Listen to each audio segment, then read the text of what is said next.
پاکستان سرحد پار دہشت گردی کے خلاف فیصلہ کن اقدامات جاری رکھے گا۔ افغان طالبان رجیم بھارتی پراکسی کے طور پر کام کر رہی ہے۔ وزیر دفاع خواجہ آصف کہتے ہیں طالبان حکومت اندرونی دھڑے بندی اور عدم استحکام کا شکار ہے۔ خواتین، بچوں اور اقلیتوں پر جبر افغان طالبان کا اصل چہرہ ہے۔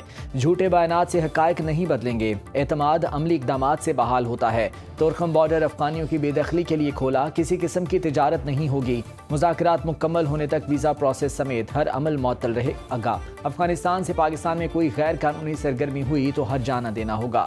پاکستان نے ترجمان افغان طالبان کا گمراہ کن بیان مسترد کر دیا۔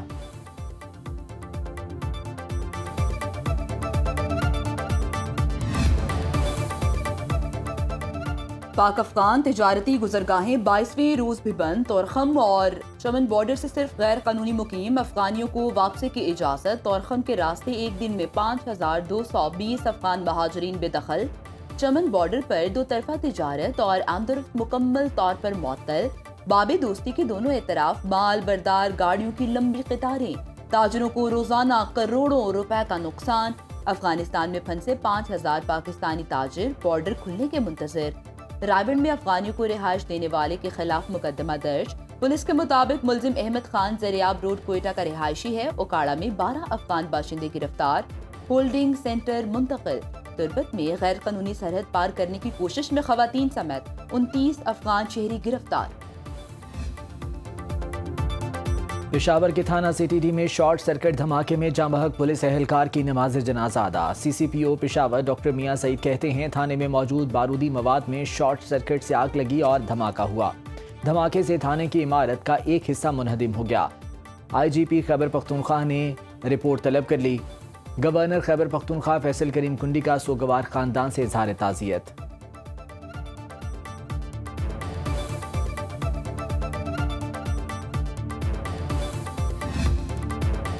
پاکستان نے جنوبی افریقہ کے خلاف ٹی20 سیریز جیت لی۔ تیسرے اور فیصلہ کن مقابلے میں مہمان ٹیم کو 4 وکٹ سے شکست۔ گرین شرٹس نے 140 رنز کا ہدف 19ویں اوورز میں حاصل کر لیا۔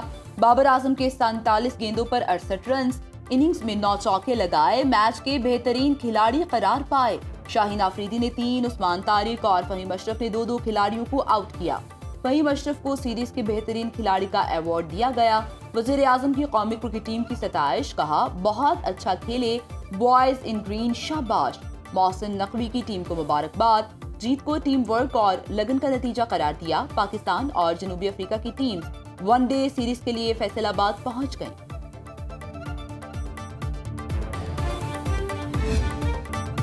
جنوبی پنجاب میں 10ویں تھل جیپ ریلی 6 نومبر کو شروع ہوگی۔ مظفر گڑھ میں 12 تک 200 کلومیٹر طویل ٹریک تیار۔ ملک کے 100 نامور ریسرز مہارت کے جوہر دکھائیں گے۔ 6 نومبر کو گاڑیوں کی رجسٹریشن اور ٹیگنگ ہوگی۔ 7 نومبر کو کوالیفائنگ راؤنڈ شیڈول۔ 8 نومبر کو سٹاک کیٹیگری کے مقابلے ہوں گے۔ 9 نومبر کو پریپیڈ کیٹیگری میں تھل کے سلطان کا فیصلہ ہوگا۔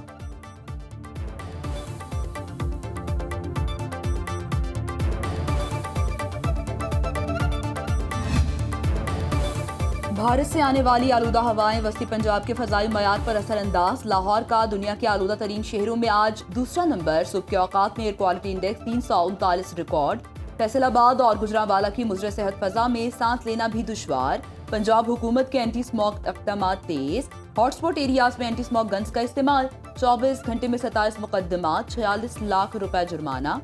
سینئر وزیر پنجاب مریم اورنگزیب کی غیر ضروری سفر اور بیرونی سرگرمیوں سے گریز کی ہدایت، کہا حکومتی اقدامات کے ساتھ ساتھ عوام خود بھی اسموگ ہیلتھ ایڈوائزری پر عمل کریں۔ طبی ماہرین کا شہریوں کو ماسک استعمال کرنے کا مشورہ۔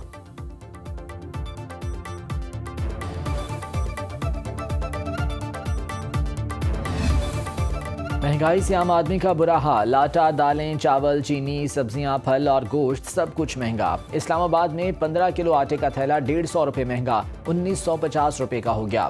روٹی 20 سے بڑھ کر 25 روپے کی ہو گئی۔ لاہور میں ٹماٹر 300، پیاز 170، لہسن 500، ادرک 750 روپے کلو میں فروخت۔ ملتان میں دال ماش، مونگ اور لوبیا سفید 400 روپے کلو بکنے لگا۔ دال چنا 320 اور لوبیا سرخ 600 روپے کلو ہو گیا۔ پشاور میں چینی 190 روپے فی کلو بکنے لگی۔ انگور 840، انار 810 اور سیب 380 روپے کلو میں دستیاب۔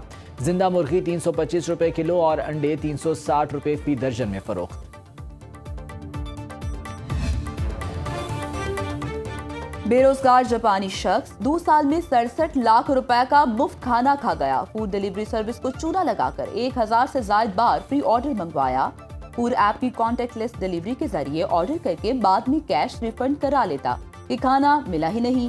2 سال بعد پکڑے جانے پر 38 سالہ جاپانی شخص نے بتایا کئی سال سے روزگار نہیں, پہلے مجبوری میں مفت کھانا منگوایا, پھر مفت کی ایسی لت لگی کہ مزہ آنے لگا.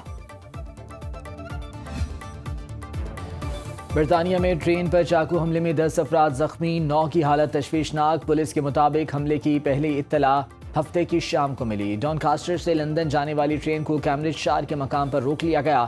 حملے کے بعد ٹرین سروس بند کر دی گئی. چاقو حملے کے شبے میں اب تک 2 افراد گرفتار ہو چکے جن کی شناخت ظاہر نہیں کی گئی.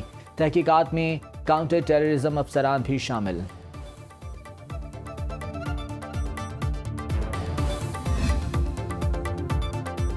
ٹرمپ کی نائجیریا کے خلاف فوجی کارروائی کی دھمکی. محکمہ جنگ کو نائجیریا میں قتل و غارت روکنے کے لیے تیار رہنے کا حکم. ڈونلڈ ٹرمپ کا کہنا ہے امریکہ طاقت کے زور پر نائجیریا میں دہشت گردوں کو ختم کر سکتا ہے. امریکہ میں 2026 کے لیے تارکین وطن کو ویزا دینے کی حد مقرر. 7500 تارکین ویزے کے اہل ہوں گے. 1980 ریفیوجی ایکٹ کے بعد پہلی بار اتنی کم ترین حد مقرر کی گئی. جنوبی افریقہ کے سفید فام افراد کو ترجیح دینے کا اعلان.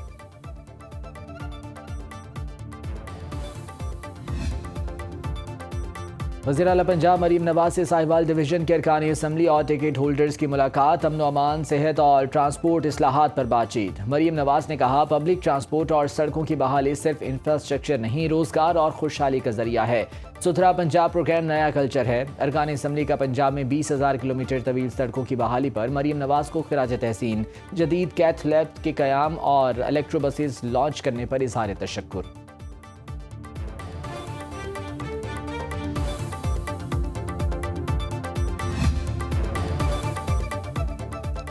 صحافی محفوظ نہیں تو سچ بھی محفوظ نہیں. آج صحافیوں کے خلاف جرائم کے خاتمے کا عالمی دن. وزیر اعظم شہباز شریف نے کہا آزاد, باخبر اور ذمہ دار صحافت جمہوری معاشرے کی بنیاد ہے. بلاول بھٹو زرداری نے کہا پیپلز پارٹی آزادی صحافت میں یقین رکھتی ہے. وزیر اعلیٰ پنجاب مریم نواز نے کہا صحافی معاشرتی انصاف کے محافظ اور عوام کی آواز ہیں. وزیر اعلیٰ سندھ مراد علی شاہ نے کہا آزاد میڈیا کے لیے محفوظ ماحول پیدا کرنا ریاست کی ذمہ داری ہے. اسپیکر قومی اسمبلی ایاز صادق اور گورنر سندھ کامران ٹیسوری کا بھی صحافیوں کو خراج تحسین. وزیر اعظم آزاد کشمیر انوار الحق کے خلاف تحریک عدم اعتماد کا معاملہ لٹک گیا. پیپلز پارٹی نئے وزیر اعظم کے لیے نام بھی فائنل نہ کر سکی. ذرائع کے مطابق تحریک عدم اعتماد پیش کرنے میں 1 سے 2 ہفتے لگ سکتے ہیں. آزاد کشمیر میں سیاسی عدم استحکام سے حکومتی اور انتظامی امور ٹھپ ہو کر رہ گئے.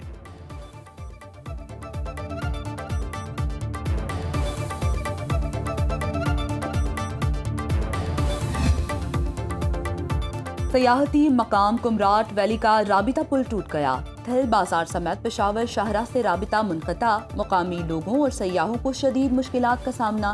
ایبٹ آباد ہرڈوں پارک میں جھولا ٹوٹنے سے لڑکی جاں بحق ہونے کا کیس. پولیس نے پارک کے مینیجر کو گرفتار کر لیا. ہرڈوں تفریحی پارک کو سیل کر دیا گیا.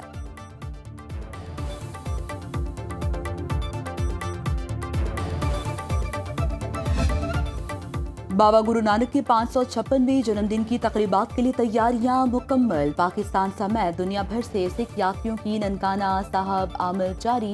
سکھ یاتری 3 سے 5 نومبر تک مذہبی رسومات ادا کریں گے. کراچی سے خصوصی ٹرین 900 یاتریوں کو لے کر ننکانہ صاحب پہنچ گئی. سخت سیکیورٹی حصار میں گرودوارہ جنم استھان پہنچایا گیا.